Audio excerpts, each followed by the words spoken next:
بسم اللہ الرحمن الرحیم۔ السلام علیکم۔ پیٹر سے میری ملاقات مری کے اعلیٰ درجے کے ہوٹل میں ہوئی تھی۔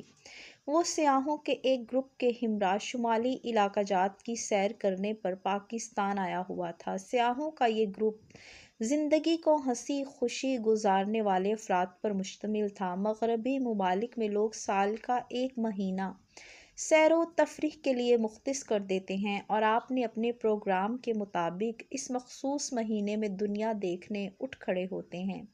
میرا نام مریم ہے، مریم خان۔ میں معاشرے کے اونچے طبقے سے تعلق رکھتی ہوں، خاص طور پر نچلے طبقے میں، جن میں بہت سی باتوں کو معیوب خیال کیا جاتا ہے۔ ہمارے طبقے میں وہ باتیں روزمرہ کے معاملات میں شامل ہوتی ہیں۔ ہمارے ہاں لڑکی لڑکے کے آزادانہ میل ملاپ اور دوستی کو بری نگاہ سے نہیں دیکھا جاتا۔ میری پیدائش، پرورش اور تعلیم و تربیت چونکہ امریکہ میں ہوئی، اس نسبت سے آپ مجھے الٹرا ماڈرن کہہ سکتے ہیں، لیکن میری ساری جدت پسندی ایک حد کے بعد ختم ہو گئی۔ میں جو انتہائی شوخ تھی اور ہر وقت ہنستی مسکراتی رہتی تھی، اس واقعے کے بعد سے جیسے مرجھا کر رہ گئی۔ میرا چنچل پن ختم ہو گیا اور میں نے زندگی کا سنجیدہ لبادہ اوڑھ لیا، ایک ایسی سنجیدگی جس میں گہرائی بھی تھی اور گہرائی بھی۔ میرے پاپا فرید خان کسی بات پر گھر والوں سے ناراض ہو کر امریکہ چلے گئے تھے۔ اس زمانے میں امریکہ جانا آج کل کی طرح کا درد نہیں تھا۔ پاپا اپنی جوانی میں امریکہ گئے تھے، کبھی انہوں نے پلٹ کر پیچھے نہیں دیکھا۔ پہلے مختلف ریاستوں میں چھوٹی موٹی ملازمتیں کرتے رہے، پھر کئی سال کے تجربے اور مشاہدے کے بعد انہوں نے امریکی ریاست ٹیکساس میں اپنا چھوٹا سا کاروبار جما لیا اور امریکی عورت سے شادی کر لی۔ یعنی میں نے ایک امریکی عورت کے بطن سے جنم لیا۔ ہماری رہائش اور پاپا کا کاروبار ٹیکساس کے معروف شہر الپاسو میں تھا۔ میں اپنی امریکی ماں کو موم کہتی، جبکہ پاکستانی باپ کو پاپا کہنا مجھے اچھا لگتا۔ پاپا اور موم بلا شبہ شادی تو کر لی، لیکن کچھ ہی عرصے کے بعد انہیں محسوس ہوا کہ وہ ایک غلط فیصلہ کر بیٹھے ہیں۔ پہلے ہلکے پھلکے اختلافات پیدا ہونے لگے، رفتہ رفتہ ان میں شدت آتی چلی گئی، اور میری پیدائش کے بعد تو حال یہ ہو گیا کہ ایک ہی گھر میں رہتے ہوئے وہ الگ الگ بیڈ روم میں رات گزارتے۔ میری موم جولیا مغربی ماحول کی پیروکار تھی، جبکہ پاپا کی رگوں میں ایک پاکستانی مسلمان کا خون دوڑ رہا تھا۔ آپ موم کو اتنی آزادی دینے کے حق میں نہیں تھے جو امریکی معاشرے کا خاصہ ہے۔ اس کا مطلب یہ بھی نہیں کہ پاپا کوئی سخت گیر اور تنگ نظر انسان تھے، بس وہ ایک خاص دائرے میں رہتے ہوئے آزادی کے قائل تھے کہ موم کا خمیر امریکی مٹی سے اٹھایا گیا تھا۔ ایک رات دونوں کے بیچ خاصی تلخ کلامی ہوئی، پھر آئے دن جھگڑے ہونے لگے۔ نتیجے کے طور پر موم اور پاپا میں علیحدگی ہو گئی۔ اس وقت میری عمر 1.5 سال رہی ہوگی۔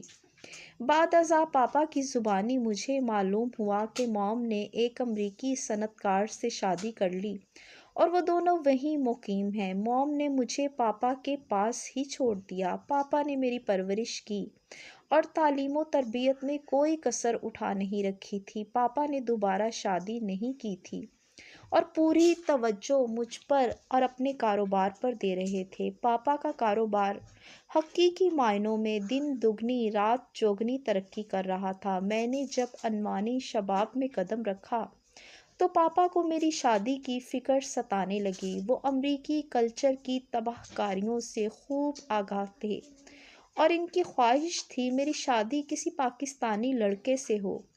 اپنی شادی کا ناکام تجربہ ان کے سامنے تھا۔ مجھے پاپا کے خیالات سے اتفاق تھا، اگرچہ میری ماں ایک امریکی عورت تھی، لیکن حیرت انگیز طور پر مجھ پر پاپا کا رنگ غالب آ گیا۔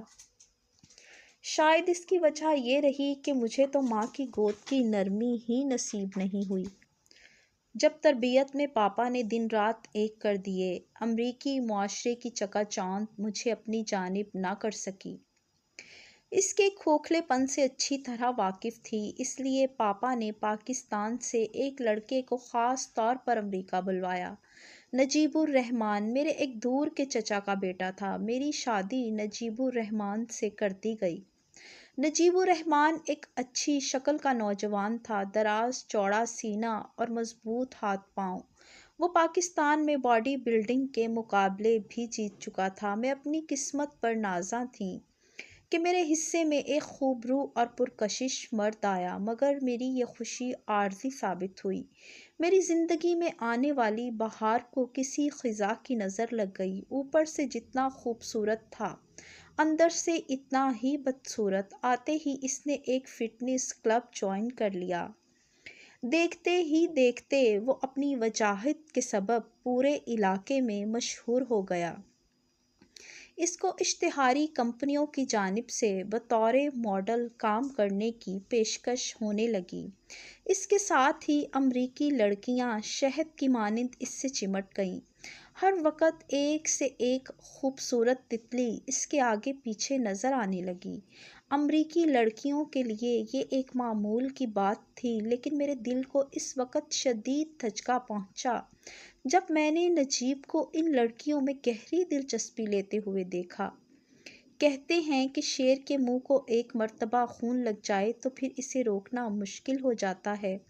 قصہ مختصر، نجیب کے منہ کو بھی خون لگ گیا۔ وہ کلی کلی منڈلانے لگا اور ہر گزرتے دن کے ساتھ وہ مجھ سے دور تر ہونے لگا۔ پاپا ان حالات سے واقف تھے، وہ اسے سمجھا بھی رہے تھے، مگر وہ احسان فراموش جن بے ساکھیوں کے سہارے یہاں تک پہنچا، انہیں توڑنے کی کوشش میں مصروف تھا۔ نجیب کو روکنا ٹوکنا اور سمجھانا مجھے اپنی توہین محسوس ہو رہا تھا اور میں اسے سدھارنے کی کوئی ترتیب سوچنے میں لگی ہوئی تھی۔ پھر ایک روز سب ختم ہو گیا۔ کلاڈیا نامی ایک حسین ماڈل لڑکی نجیب کو اپنے ساتھ فلوریڈا لے گئی۔ امریکی ریاست فلوریڈا کو شو بزنس کی جنت کہا جاتا ہے۔ بعد ازاں فلوریڈا کے شہر نجیب نے مجھے طلاق نامہ بھجوا دیا۔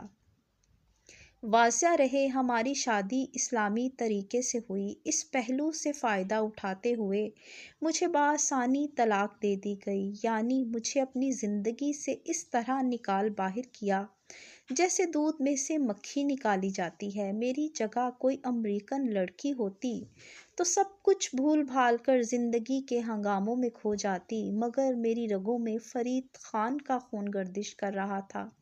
میں اس بے عزتی کو بآسانی فراموش نہیں کر سکتی تھی۔ میں چپ ہو گئی۔ یہی وہ حادثہ تھا جس نے میری ساری شوخی اور شرارت چھین لی اور مجھے سنجیدگی کا لبادہ اوڑھنے پر مجبور کر دیا۔ نجیب نے فلوریڈا میں جا کر اچھی خاصی ترقی کر لی۔ اس نے شادی بھی کر لی۔ پھر کچھ ہی عرصے کے بعد ایک بدنام ترین علاقے میں اس کی لاش پائی گئی۔ چند امریکی غنڈوں نے نجیب الرحمن کو چاقو کے پے در پے وار کر کے خون سے نہلا دیا۔ وجہ قتل نجیب کی رنگین مزاجی۔ میامی میں شادی شدہ عورتوں کو بھی اپنی وجاہت سے تسخیر کر لیا۔ نتیجہ یہ نکلا، کسی دل جلے شوہر نے نجیب الرحمن کو صفحہ ہستی سے مٹانے کے لیے پیشہ ور قاتلوں کی خدمات حاصل کیں اور اسے صفحہ ہستی سے مٹا دیا، جنہوں نے اس کا پتہ صاف کر دیا۔ 2 سال بعد پاپا اپنا کاروبار سمیٹ کر پاکستان آ گئے۔ یہاں نئے سرے سے کاروبار جمانے میں انہیں کسی دشواری کا سامنا نہیں کرنا پڑا، کیونکہ ان کے پاس دولت کی کمی نہیں تھی، اور پاکستان میں تو دولت کے بلبوتے پر ناجائز کام بھی بآسانی ہو جاتا ہے۔ پاپا تو پھر ایک صاف ستھرا کاروبار نہایت دیانتداری سے کرنے کا ارادہ رکھتے تھے۔ میرے بے حد اصرار کے باوجود پاپا نے دوسری شادی کبھی نہیں کی۔ تو میں آپ کو بتا رہی تھی کہ پیٹر سے میری ملاقات مری کے ایک عالی شان ہوٹل میں ہوئی۔ پاپا کاروباری دوروں میں ہمیشہ مجھے اپنے ساتھ رکھتے۔ آج کل وہ اس علاقے کا دورہ کر رہے تھے اور میں حسب معمول ان کے ساتھ تھی۔ ہمارا قیام اسی ہوٹل کے ایک کمرے میں تھا۔ میں اس وقت ڈائننگ ہال کے دور افداتون کونے میں ایک میز پر اپنے کاغذات پھیلائے بیٹھی تھی۔ پاکستان آ کر میں نے مختلف انگریزی رسائل اور اخبارات میں چھوٹے موٹے آرٹیکل اور مضامین لکھنے شروع کر دیے۔ خود کو مصروف رکھنا اور اس مصروفیت میں مجھے خاصا سکون ملتا۔ میری نظروں کے سامنے شیشے کی ایک بہت بڑی دیوار تھی جس کی دوسری جانب موسلا دھار مینا برس رہا تھا۔ بارش کے قطرے اس شفاف دیوار پر اس طرح رکھے ہوئے تھے جیسے وہ اس کے آنسوؤں یا رخساروں پر آ کر ٹھہر گئے ہوں۔ شیشے کی دیوار کے اس پار برستی بارش کی چھالر اور بہتے ہوئے پانی کی دھاروں کو دیکھ تو سکتی تھی مگر مٹی کی سوندھی خوشبو سانسوں کے ذریعے اپنے اندر نہیں اتار سکتی تھی۔ اس ہوٹل میں کل ہی کچھ امریکی لڑکے اور لڑکیوں کا ایک گروپ آ ٹھہرا۔ وہ لوگ اپنی عادت کے مطابق اونچی آواز میں باتیں کر رہے تھے اور خوب شور مچا رہے تھے کیونکہ وہ سب ہی اس وقت ڈائننگ ہال میں موجود تھے۔ ان کی دھمک میری سماعت تک بھی پہنچ رہی تھی۔ میں نے سوچا جانے یہ بلائیں اور کتنے دن تک نازل رہیں گی۔ میں نے چائے کا آخری گھونٹ لینے کے بعد خالی پیالی کو میز پر رکھا ہی تھا کہ چونک گئی۔ کسی نے مجھے مخاطب کیا، آواز مردانہ تھی۔ Excuse me. میں نے نگاہ اٹھا کر دیکھا، سامنے ایک امریکی لڑکا کھڑا تھا۔ اس کے امریکی ہونے کا اظہار اس کے لہجے سے بھی ہو رہا تھا۔ میری سوالیہ نظروں کے جواب میں اس نے نہایت شائستگی سے کہا، مطلب یہ کہ میں آپ کے پاس بیٹھ سکتا ہوں؟ میں نے بھی خالصتاً امریکی انداز میں اسے بیٹھنے کی اجازت دے دی۔ Thank you. وہ بیٹھ گیا، پھر میز پر پھیلے ہوئے کاغذات کو دیکھ کر بولا، مجھے افسوس ہے کہ میں نے تمہیں ڈسٹرب کیا۔ یقینی طور پر تم کوئی اہم کام کر رہی تھی۔ واضح رہے تمام گفتگو ہمارے درمیان انگریزی میں ہو رہی تھی۔ میں نے کہا، پھر اپنے کاغذات سمیٹنے لگی۔ میرا مقصد تمہارے کام میں دخل اندازی کرنا نہیں، اس نے معذرت خواہانہ انداز میں کہا۔ اب تم اٹھ کر چلی جاؤ گی تو مجھے شرمندگی ہوگی۔ میں نے مسکراتے ہوئے کہا، تمہیں شرمندہ ہونے کی ضرورت نہیں، میں اٹھ کر کہیں نہیں جاؤں گی بلکہ یہیں بیٹھی رہوں گی۔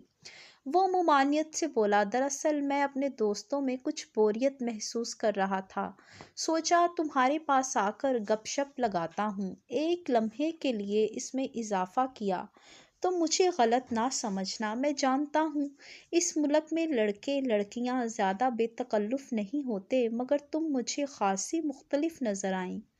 اچھا، میں نے اپنے لہجے میں حیرانی بھرتے ہوئے کہا، مجھ میں تمہیں ایسا کیا نظر آیا؟ وہ بولا، تمہارے چہرے میں مشرقیت اور مغربیت کا ملاپ ملتا ہے اور تم ہماری ہی طرح روانی اور صحیح تلفظ کے ساتھ انگریزی بھی بولتی ہو۔ میں نے غور سے اس کی طرف دیکھا۔ ایک تو تم لوگوں کا احساس برتری تمہارا دماغ خراب کیے رکھتا ہے، میں نے کہا۔ انگریزی انگریزوں کی زبان تھی اور اب تم امریکی لوگ بھی اسے گھر کی سمجھنے لگے۔ میرا یہ مطلب نہیں تھا، وہ جلدی سے بولا، اگر تمہیں میرے یہاں بیٹھنے پر کوئی اعتراض ہو تو میں چلا جاتا ہوں۔ نو مینشن، میں نے مسکراتے ہوئے کہا۔ وہ بھی جواب میں مسکرا دیا، پھر پوچھنے لگا، تم کچھ لکھ رہی تھیں؟ ہاں، میں نے اثبات میں جواب دیا، میں کہانیاں لکھتی ہوں۔ وہ آنکھیں پھیلا کر بولا، تم ایک رائٹر ہو؟ یہاں کہانیاں لکھنے والے کو رائٹر ہی کہا جاتا ہے۔ میں نے اس کی طرف حیرانی سے محظوظ ہوتے ہوئے جواب دیا۔ وہ نہایت ہی مہذب انداز میں بولا، معاف کرنا، مجھے لڑکیوں کے بارے میں زیادہ معلومات نہیں، یعنی یہ کہ وہ انگریزی بھی بول سکتی ہیں۔ میں نے ہنسی مذاق میں چوٹ کی اور کہا، اور یہ بھی کہ وہ کہانیاں بھی لکھ سکتی ہیں۔ تم واقعہ ہی ہم لوگوں کے بارے میں زیادہ نہیں جانتے ہو لیکن میں تم لوگوں کے بارے میں سب کچھ جانتی ہوں۔ وہ کیسے؟ اس کی حیرت دیدنی تھی۔ میں نے انکشاف انگیز لہجے میں بتایا، وہ ایسے کہ میں امریکہ میں پیدا ہوئی اور وہیں پلی بڑھی اور یہ کہ میری ماں ایک امریکن تھی۔ اسے یہ سن کر کافی حیرانی ہوئی۔ اگر آپ کو یہ کہانی اچھی لگی اور آپ اسے مزید آگے سننا چاہتے ہیں تو ہمارے چینل کو لائک کریں، شیئر کریں، سبسکرائب کریں۔ شکریہ۔